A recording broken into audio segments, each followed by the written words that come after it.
നിങ്ങൾ തമ്മിൽ വാട്സപ്പ് ചാറ്റുകൾ ഉണ്ടായിരുന്നോ? ഞാൻ മാത്രല്ല, ശംഖുമാമൻ അറിഞ്ഞു, പിന്നെ പലരും അറിഞ്ഞു വരുന്നു, അറിയാത്തവരൊക്കെ അറിയിച്ചുകൊണ്ടിരിക്കുന്നു. വാട്സപ്പ് ചാറ്റുകൾ ഉണ്ടായിരുന്നോ എന്ന് ചോദിച്ചാൽ 2009 വാട്സപ്പ് ചാറ്റുകൾ ഉണ്ടായിട്ടില്ല.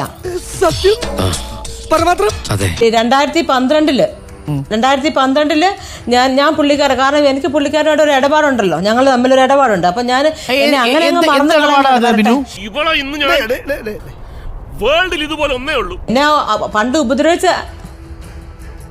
എന്നെ ഉപദ്രവിച്ചത് തന്നെ, എന്നെ പീഡിപ്പിച്ചത് തന്നെ ഓർമ്മയുണ്ടോ? അത് ഞാൻ അയച്ചിട്ടുണ്ട്.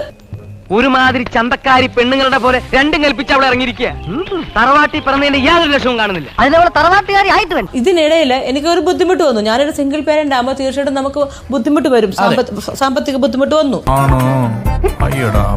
അപ്പോ ഞാൻ മോളുടെ ഒരു ഫീസിന്റെ കാര്യത്തിന് വേണ്ടി ഞാൻ പലരോടും ഞാൻ ഹെൽപ്പ് ചോദിച്ചിട്ടുണ്ട്.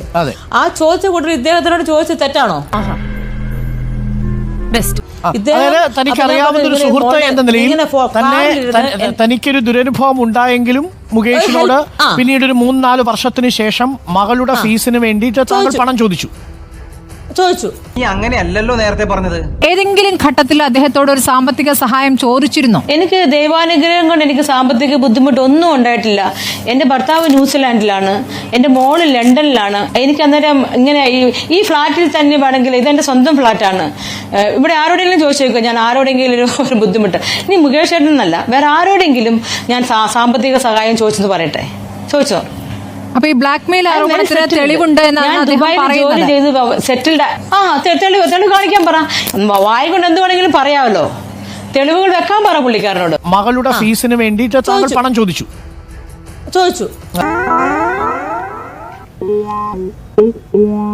നന്നായിട്ടുണ്ട്.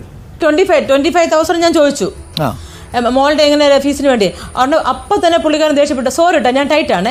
സത്യം പറയാമല്ലോ, കാലണ കയ്യിലില്ല, ഈ പത്രാസ് കാണിച്ച് ജീവിച്ചു പോകുന്നേ ഉള്ളൂ. അയ്യോ, എന്നെ പീഡിപ്പിച്ച ആളും കൂടെയാണ്. എന്നിട്ടും ഒരു കൊച്ചിന്റെ അതുപോട്ടെ എനിക്ക് മെമ്പർഷിപ്പ് തന്നില്ല. ആണോ? ഇവളുണ്ടല്ലോ 10 രൂപ കൊടുക്കാന്ന് പറഞ്ഞ പൂരപ്പറമ്പിൽ പബ്ലിക് ആയിട്ടിരുന്ന് മൂത്ര വയ്ക്കുന്ന കക്ഷിയാ. ഞാൻ അതൊക്കെ വിട്ട് ഞാനിപ്പോൾ ചെന്നൈയിലാണ്. ഞാൻ അവിടെ ചെന്നൈയിൽ എനിക്ക് പെട്ടെന്ന് അത്യാവശ്യം വന്നപ്പോൾ ഞാനിങ്ങനെ റോളൊക്കെ ചെയ്തിട്ടാണ്. ഞാൻ പിള്ളേരുടെ ഫീസ് അടയ്ക്കണം, വാടക കൊടുക്കണം, ഇലക്ട്രിസിറ്റി അടയ്ക്കണം, അപ്പോൾ എന്തെല്ലാം ബുദ്ധിമുട്ട് ഒരു സിംഗിൾ പേരന്റ് ഓർക്കണം. അപ്പോൾ ഞാൻ അത് അദ്ദേഹത്തോട് ചോദിച്ചു. എനിക്കിന്ന് അതിലൊരു തെറ്റായിട്ട് എനിക്ക് തോന്നുന്നില്ല. നിന്നെ ആദ്യം കണ്ടപ്പോ തന്നെ എനിക്ക് മനസ്സിലായതാ, നീ വെറും കൂതറയല്ല, ലോക കൂതറയാന്നു. പെട്ടെന്ന് ഐ ഫെൽറ്റ് വെരി ബാഡ്. ഞാൻ ഓക്കെ സോറി കേട്ടോ, ചോദിച്ചിട്ട് സോറി കേട്ടോ എന്നാണ് പെട്ടെന്ന് വെച്ചു. ഇത്രയും തന്റെ സ്ത്രീകൾ ലോകത്തുണ്ടോ വക്കീലെ? അഭിനയത്തിന് 2 തവണ ആന്ധ്ര ഗവൺമെന്റിന്റെ അവാർഡ് വാങ്ങിച്ച നടിയാ മുതലാളി അവര്. അതൊരു ഘട്ടം. പിന്നീട് മുകേഷിനോട് പണം എപ്പോഴെങ്കിലും സഹായം ചോദിച്ചിരുന്നോ? അത് കൂടാതെ അതിപ്പോ ഞാൻ ഇവിടെ എന്തൊക്കെയാലും ഞാൻ തുറന്നു പറയാം. നിങ്ങൾ പൊതുജനം എന്താണോ സത്യം നിങ്ങൾ അറിയണം. എന്നാൽ ഇനി ഞാനൊരു സത്യം പറയാം.